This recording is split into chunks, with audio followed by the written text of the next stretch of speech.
한동훈 장관 얘기를 좀 안 할 수가 없는 게 지금 현재 미국의 FBI 연방수사국이죠. 거기 방문하기 위해서 미국에 출장 중인데 한동훈 장관의 지지율이 그동안 뭐 급상승하는 것은 보도가 됐었습니다만은 이번에는 여권 그러니까 전체 여권 중에서 1위로 등극을 해버렸어요. 예.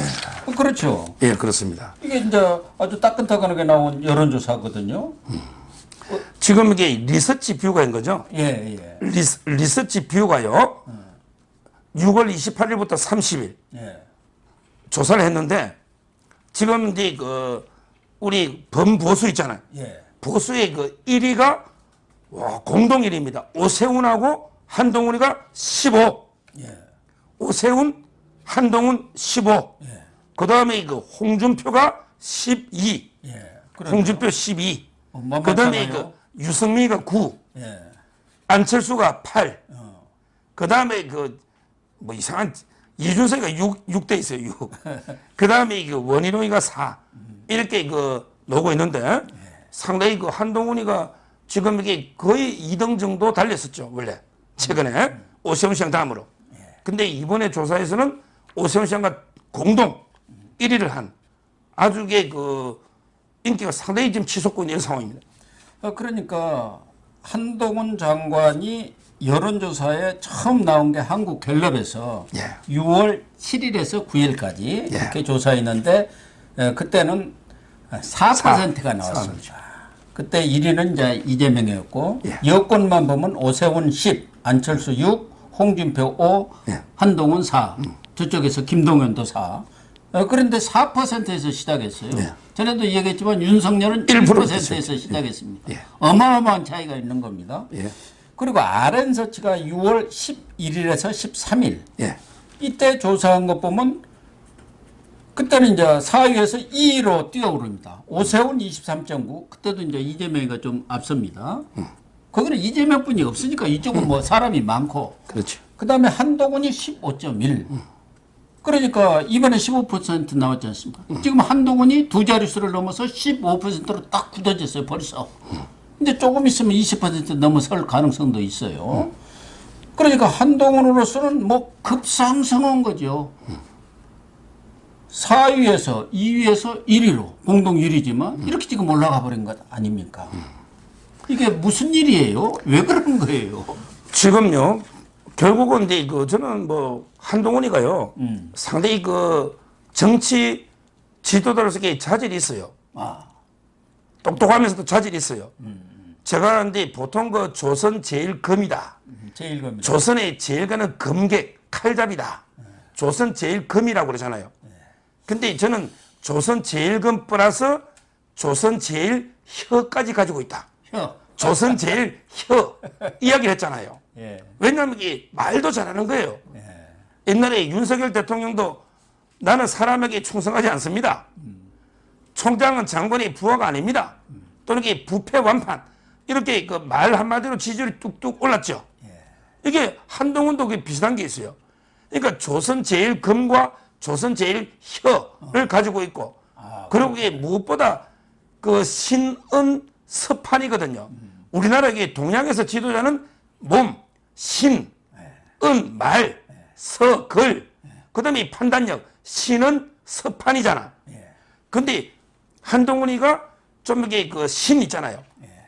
야, 이런 게 그것도 요즘은 정치인도 이게 그 연예인처럼 뭐 이게 국민들에게 보여주는 게 좀 필요하거든요. 아, 그럼요. 근데 좌파들하고 비교되는 거예요. 좌파들이 옛날에 그 박원순 있잖아. 박원순이가 구두를 아주 낡은 구두를 막 뒤에 굽이 다 헤어졌잖아. 검소하다 했는데 딱 보니까 양말이 명품이야. 이게 얼마나 위세입니까? 야, 구두는 낡았는데 양말이 명품이다. 이거 말이 안 되잖아. 이게 쇼잖아요. 김상조도 김상조 가방.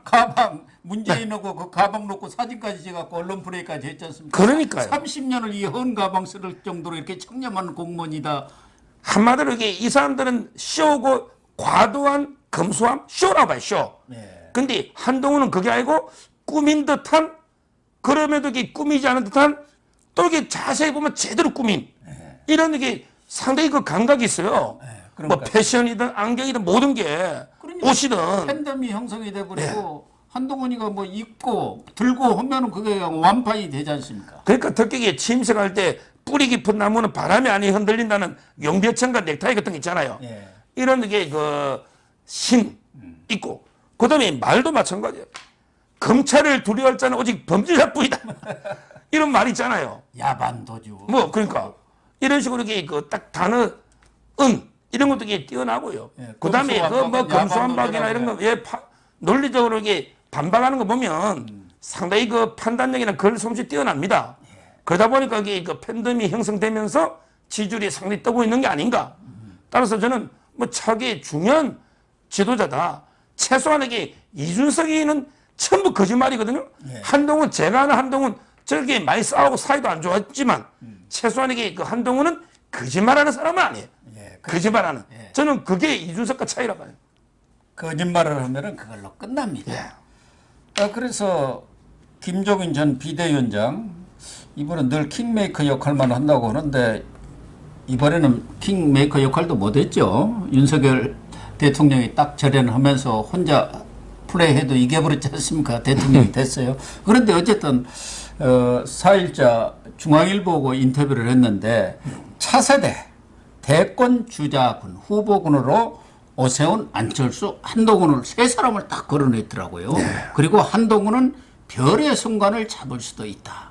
다만 이제 장관이 되면은 검사의 모습이랄까 그런 관행에서는 벗어나서 이제는 정치적으로 판단하는 그런 역량을 키워야 한다. 저는 오늘 그 지적이라고 보고 있는데 과연 한동훈의 그 뭐랄까 이런 인기가 또 지지율이 계속 상승하려면은 장관으로서도 능력을 보여줘야 하고 또 정치인으로서도 어느 정도 국민들이 볼 때도 아 감이 되네 이런 거 같이 보여줘야 하는 거 아닌가요? 그럼요. 지금 이게 한동훈의 가장 킹메이커는요.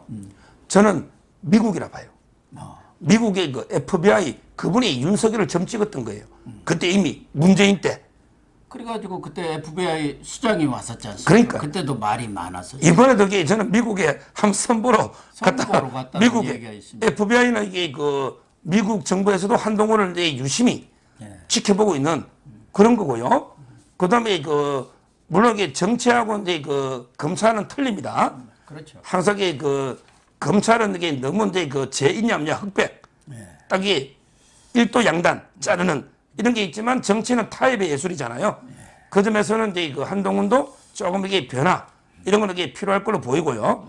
아마 이게 장관으로서 다양한 문제, 이민 문제라든지 우리 인구 감소 있잖아요. 출입국 관리 문제 또는 이게 교정이라든지 다양한 분야에 좀 관심을 가지고 무엇보다 이게 우리 법의 혜택을 못 받는 어려운 국민들도 많거든요. 이런 게 소외된 청도 돌보면서 좀 이게 법무부 장관을 성공적으로 한 2년 정도 하고 그리고 이제 다음 총선 정도는 나가야 돼요. 총선 나가가지고 국회의원으로서 경험도 좀 쌓고 이래야만 이게 지도자가 될 수 있는 거지. 뭐 장관마다 되는 건 아니고 차기 총선이 어떻게 될지 그건 좀 지켜봐야 됩니다.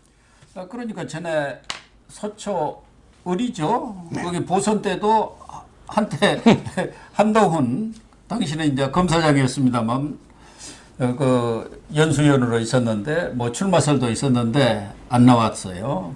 나올 수도 없는 그런 상황이었습니다만은 그래서 2024년 총선에는 한동훈 장관이 장관직을 내려놓고 정치권으로 입문할 가능성이 높죠.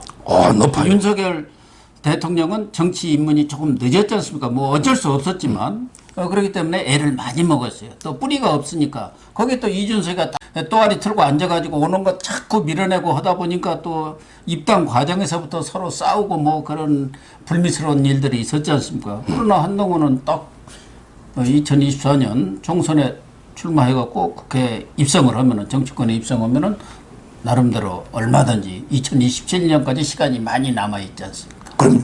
제가 이게 한동훈에 대해서 이제 안도하고 장점이요. 지금 이게 가장 큰 문제가 검증 아닙니까? 그런데 검증 중에 우리나라 검증 중에 가장 힘든 게 장관 청문회입니다. 예, 그렇죠. 이거 통과되면 다른 거 통과 다 됩니다.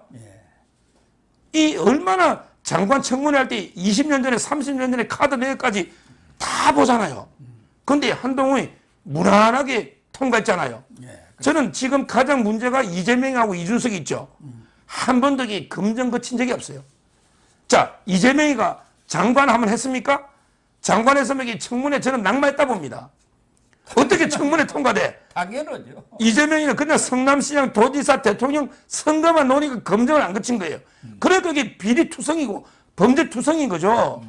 아니 이재명이가 청문회 썼으면 김혜경이 법인카드 내밀면 청문회 통과돼요? 그렇죠. 안 되잖아요. 근데 이준석이가 장관 한번 했습니까? 안 했잖아요. 만약에 이준석이가 장관이라도 해가 청문회 가는데 야 성상납 포함해가지고 20차례 접대 이거 내밀면 이게 됩니까? 안 되잖아요. 따라서 저는 야 그래도 한동훈이나 또 이게 원희룡 있잖아. 원희룡 이런 분들에게 장관하면서 탈탈 털어간 적 검증됐죠. 한동훈이 잡으려고 얼마나 민주당이 제보부터 얼마나 많이 했습니까? 그 점에서 저는 이제는 걱정은 왜냐하면 이게 뭔가 다른 뭐 문제나 비리를 놓을 게 없잖아요. 그 점에서는 이게 검증된 지도자 아닌가 이런 이게 안심은 되는 거예요. 근데 이번 조사 뭐 한동훈하고는 별개 문제입니다만 유승민이가 무슨 일로 9%까지 올라가 버렸는지 이해가 좀 안 되네요. 그러니까 지금 이게 요 여론조사에 뭐 유승민하고 이게 이준석이는 뭐 논의로 될 것 같아. 곧 날아갈 거니까 같이. 근데 이거 진보도 한번 보면요. 진보, 좌파. 여기 보면 이재명이가 역시 1위죠. 33. 이재명이가 33으로 1위고. 그 다음에 이낙연이가 15. 15. 그 다음에 김동연이가 또 저는 차기는 이게 이재명보다 김동연이 더 저희가 이게 경계해야 됩니다. 김동연이 근데 11%. 그 다음에 심상정이 5, 박용지가 4. 이런 게 나오거든요. 따라서 이제 앞으로 좌파 쪽에는 저는 이재명, 그 다음에 이낙연보다 김동연 경기도 원하는 게 보통은 아니거든요. 그렇죠. 상당히 좀 이게 있고 김부겸에도 다시 정계 복귀하면 되는 거고 거기도 그렇죠. 뭐 사람이 없는 건 아닙니다. 또 젊은 친구들이 아마 쑥쑥 커 올라올 겁니다. 앞으로도 시간이 남아 있으니까요. 그렇습니다. 어쨌든 한동훈 장관의 이 급상승 정말 이런 경우로 좀 어려운 말로 괄목상대할 만하다 이렇게 결론을 내리겠습니다. 뭐 우길성천이라는데 일본 사람들이 좋아한다고 잘 안 쓰지만 그게 완전히 급상승하는 거죠. 저는 이게 당분간은 좀 이게 계속되지 않을까. 그리고 이게 앞으로 이재명이가 제가 8월달에 잔인한다고 했잖아요. 이재명 8월달에 기소하고 그다음에 문재인도 막 기소하고 이러다 보면 우리 한동훈이가 대세론을 형성할 수도 있는 이런 상황을 보입니다. 그렇게 정리를 하겠습니다.